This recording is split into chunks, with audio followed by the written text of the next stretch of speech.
अगर आप भी चाहते हैं अपने पसंदीदा शुद्धता, गुणवत्ता और विश्वसनीयता से पूर्ण आभूषण खरीदना, तो आपके अपने ही शहर में स्थित दीक्षित ज्वेलर्स शिमला चले आना। दीक्षित ज्वेलर्स, जीवनदीप निवास, बाईपास रोड, BCS शिमला। संपर्क करें 0177-267-1115।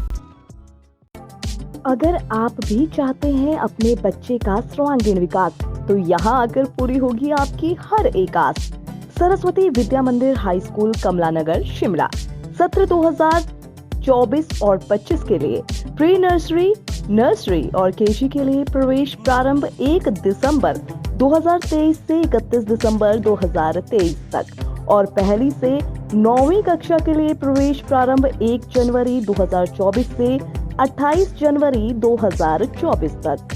तो जल्दी कीजिए, भारतीय सांस्कृतिक मूल्यों और संस्कार युक्त शिक्षण संस्थान के लिए एकमात्र विकल्प आपके अपने शहर शिमला में। सरस्वती विद्या मंदिर हाई स्कूल, कमला नगर। अधिक जानकारी के लिए संपर्क करें 8278810797 पर।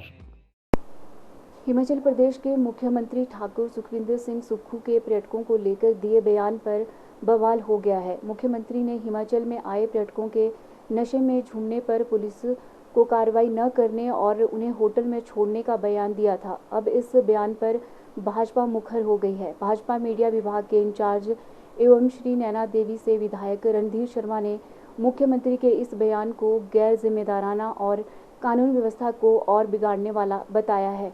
उन्होंने कहा कि मुख्यमंत्री का बयान प्रदेश की बिगड़ती कानून व्यवस्था को और बिगाड़ने वाला है।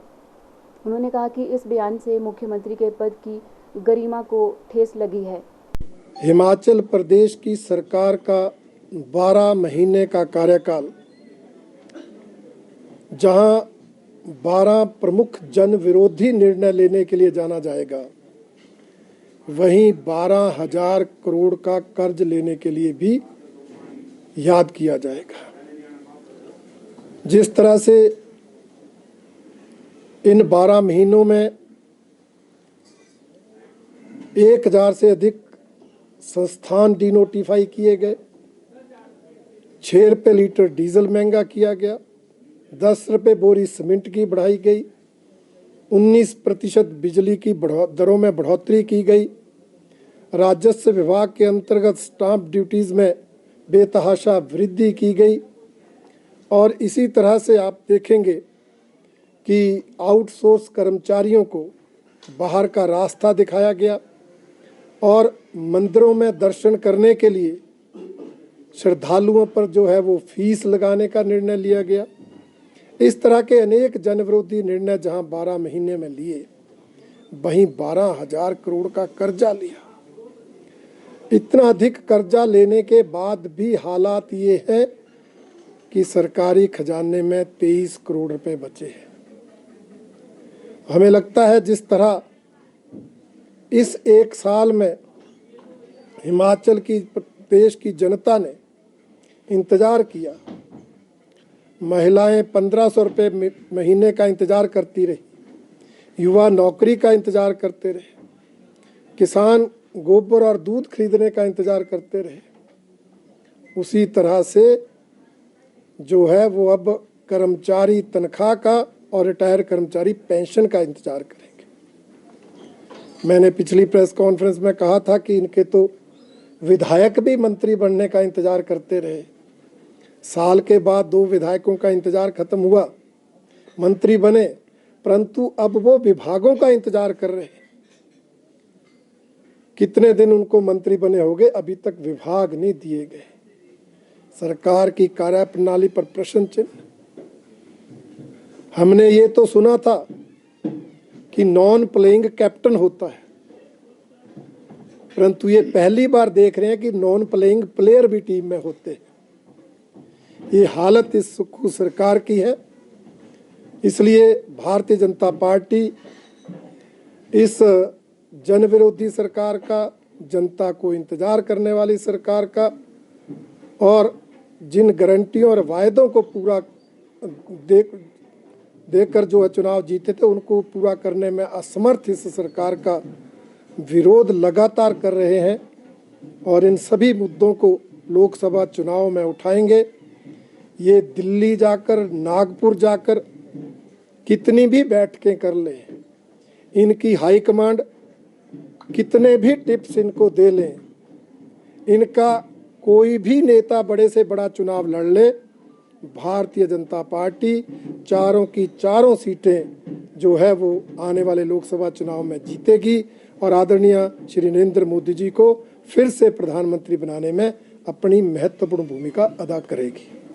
हिमाचल सरकार द्वारा लिया गया निर्णय और मुख्यमंत्री महोदय द्वारा दिया गया बयान प्रदेश की निरंतर बिगड़ रही कानून व्यवस्था को और बिगाड़ने में सहायक सिद्ध होगा।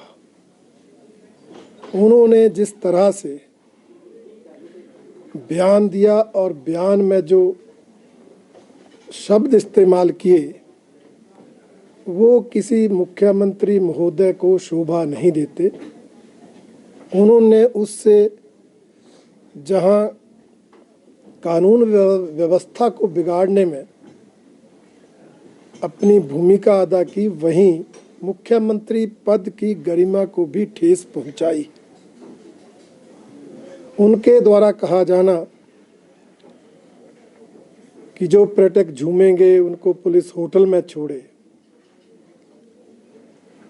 ऐसा लगता है कि मुख्यमंत्री नशे को बढ़ावा देने का काम कर रहे हैं और जो पर्यटक यहाँ आते हैं वो शायद नशा करने ही आते हैं या नशा करके ही शायद जश्न मनाया जाता है, जबकि अधिकतर पर्यटक हिमाचल प्रदेश के प्राकृतिक सौंदर्य का आनंद उठाने आते हैं, बर्फ का आनंद उठाने आते हैं, ठंड में लुत्फ उठाने आते हैं।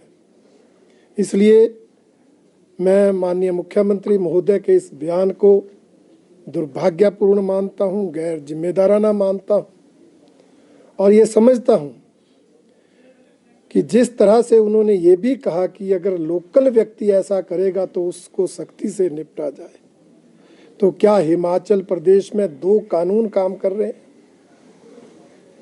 हिमाचल वासियों के लिए अलग कानून, पर्यटकों के लिए अलग कानून होता है। इसी तरह जो ये बयान दिया गया है, हमें आशंका है कि इस बयान के बाद पर्यटकों के नाम पर अनेक असामाजिक तत्व, आपराधिक तत्व भी प्रदेश में घुस सकते हैं और मुख्यमंत्री के इस बयान का फायदा उठाकर कानून व्यवस्था को बिगाड़ने का काम कर सकते हैं। इसलिए भारतीय जनता पार्टी ये मांग करती है कि मुख्यमंत्री जी को वो बयान वापस लेना चाहिए और पुलिस अपनी कार्रवाई करे। पर्यटक आए, जश्न मनाए, हर साल आते हैं, हर साल जश्न मनाते हैं, परंतु हिमाचल प्रदेश की शांति प्रिय माहौल को, वातावरण को बिगाड़ने का किसी को अधिकार नहीं दिया जा सकता। हिमाचल प्रदेश में कानून व्यवस्था को बिगाड़ने का अधिकार किसी को नहीं दिया जा सकता। इसलिए भारतीय जनता पार्टी उस बयान की निंदा करती है और पुलिस प्रशासन से ये मांग करती है कि वो अपनी भूमिका प्रदेश की कानून व्यवस्था को बनाए रखने में जो है संजीदगी से निभाए, ताकि कोई अप्रिय घटना इस दौरान ना घटे। Bureau report, city channel, Shimla.